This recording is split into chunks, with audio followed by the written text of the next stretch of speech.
اعوذ باللہ من الشیطان الرجیم وَإِذَا الْمَوْءُودَةُ سُئِلَتْ بِأَيِّ ذَنبٍ قُتِلَتْ۔ صدر محترم اور پیارے ساتھیوں، میرا نام امان عابد شیخ ہے۔ آج میں آپ لوگوں کے سامنے ایک تقریر پیش کرنے جا رہا ہوں۔ میرا ٹاپک ہے عورت کے حقوق، رائٹس آف وومن ان اسلام۔ میں نے اپنے تقریر کو 2 حصوں میں بانٹا ہے۔ پہلا، اسلام سے پہلے عورتوں کے ساتھ کیا کیا جاتا تھا، اور دوسرا، اسلام نے عورتوں کو کیا عزت اور اسٹیٹس دیا۔ اسلام سے پہلے عورتوں کی کوئی عزت نہیں تھی۔ عرب میں اگر کسی کے یہاں لڑکی پیدا ہوتی تھی تو وہ اسے زندہ زمین میں دفن کر دیتے تھے۔ ایک آدمی اپنے نکاح میں کتنی بھی بیویاں رکھ سکتا تھا، کسی کی 100 ہوتی تھی تو کسی کی 1000، کوئی لمیٹیشن نہیں تھی۔ اگر کسی کے یہاں لڑکی پیدا ہوتی تھی تو وہ ان کے ماں باپ روتے تھے اور شرمندگی سے اپنا چہرہ کسی کو نہیں دکھاتے تھے۔ ہمارے حضور محمد صلی اللہ علیہ وسلم کے پیدا ہونے سے پہلے ایک چرچ سے اناؤنسمنٹ ہوا تھا کہ عورت روح نہیں رکھتی ہے، انہیں زندہ رہنے کا کوئی حق نہیں ہے۔ امریکہ کا یہ حال تھا، ان کا ایسا کہنا تھا کہ عورت شیطان کا روپ ہے اور وہ آدمیوں کی زندگی برباد کر دیتی ہے۔ اگر کوئی عورت کا شوہر مر جاتا تھا تو اسے بھی اس کے شوہر کے ساتھ زندہ جلا دیا جاتا تھا۔ عورتوں کا یہ حال تھا کہ ان کی کوئی رائٹس نہیں تھی، ان کا کوئی حق نہیں تھا، اور ان پر جگہ جگہ ظلم کیا جاتا تھا۔ محمد صلی اللہ علیہ وسلم کے جب محمد صلی اللہ علیہ وسلم مکہ میں پیدا ہوئے تو انہوں نے دیکھا کہ عورتوں کا کیا حال ہے، ان پر کتنا ظلم کیا جاتا ہے اور عورتیں کتنی مظلوم ہیں۔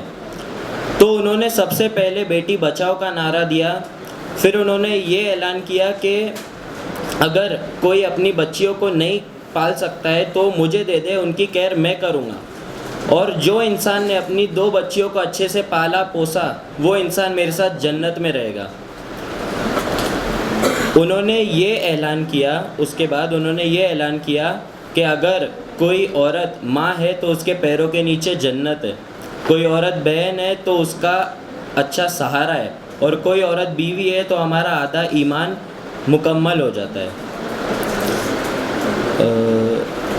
یہ اسلام ہمیں یہ رائٹس، اسلام عورتوں کو یہ رائٹس اور یہ رسپیکٹ دیتا ہے، اور یہ اسلام ریلیجن کے علاوہ کوئی اور ریلیجن نہیں دیتا ہے۔ تھینک یو، جزاک اللہ۔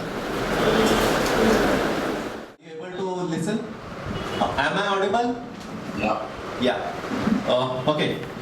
Your time starts now. You can start your speech. Assalamu alaikum. Today I will be speaking to Sheikh, which is good manners. Every act of kindness throughout daily life shows how you are on the inside. And for instance, if someone is good to you, you should not be bad, you should be good instead.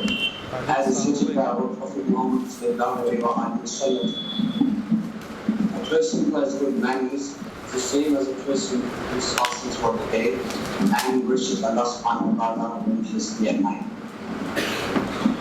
As you can see, being good to someone does not cost you anything but doing a person's heart.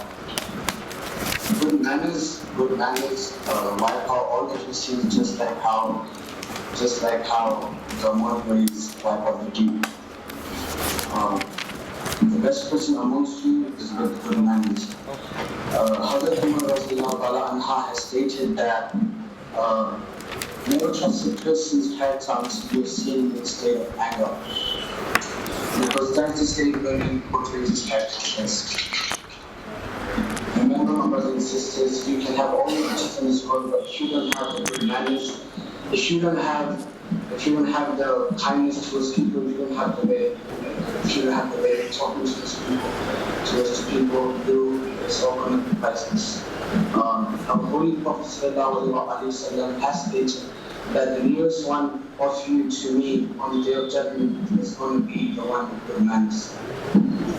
And as Aisha radhiyallahu anha has stated that good character lies in 10 things, truthfulness in speech, sincere striving to be obedient to Allah, giving the beggars repaying favors, and keeping ties, and rendering back trusts, and being good to one's neighbor, being good to one's companion, and honoring guests, and the head of all Al-Haya Chinese. So, my brothers and sisters, this brings me to the end of my speech.